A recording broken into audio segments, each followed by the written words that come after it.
ఎంతవరకు అవుతుందో న్యాచురల్ ఇంట్లో తోడుకున్న పెరుగు బెస్ట్ అండి. ఎందుకంటే యు ఆర్ అవేర్ ఆఫ్ ఎలా మీరు దాన్ని ఫర్మెంటేషన్ చేస్తున్నారు, మంచి బ్యాక్టీరియా దాంట్లో గ్రో అయ్యి మీకు మంచి మిల్క్ నుంచి కర్డ్ ఫామ్ అవుతుందన్నమాట.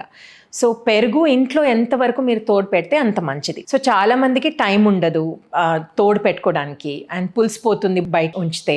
సో ఆ ఇష్యూస్ అని చూసుకొని ఎక్కువ మంది ఇప్పుడు బయట నుంచి కర్డ్ ఆర్డర్ చేసుకుంటున్నారు అనమాట. సో ఈ ప్యాకెట్ కర్డ్లు కూడా డిఫరెంట్ టైప్స్ ఉంటాయండి. మీకు ఆ ప్లాస్టిక్ డబ్బాలో కర్డ్ వస్తుంది, పెరుగు వస్తుంది చూడండి, ఎక్కువ అవి కమర్షియల్గా ప్రిపేర్ చేస్తున్నారు కాబట్టి వాళ్ళు యాక్చువల్ ఫర్మెంటేషన్ ప్రాసెస్తో అది చేయట్లేదండి.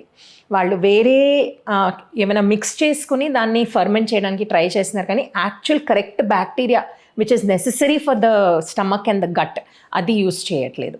బట్ కొన్ని ప్యాకెట్ పెరుగులో ఇప్పుడు మీకు పైన కూడా వాళ్ళు రాసి ఇస్తున్నారు, fermented in the natural process అని రాసి పంపిస్తున్నారు అనమాట. అలాంటిది మీరు డెఫినెట్లీ యూస్ చేసుకోవచ్చు. బికాజ్ టైం లేదు కాబట్టి పెరుగు చాలా మంచిది, సమ్మర్లో అది డైజెషన్కి మంచిది. సో అది అవాయిడ్ చేయకుండా ఈ ప్యాకెట్స్ మీరు యూస్ చేయవచ్చు. But always make sure it is saying natural fermentation process use చేసి వాళ్ళు తయారు చేసింది అని అంటే మీరు యూస్ చేసుకోవచ్చు. మీరు తీసుకునే అదే మందులు, అదే నాణ్యమైన మందులు మెడ్ ప్లస్ బ్రాండ్స్ పై సగం ధరకే.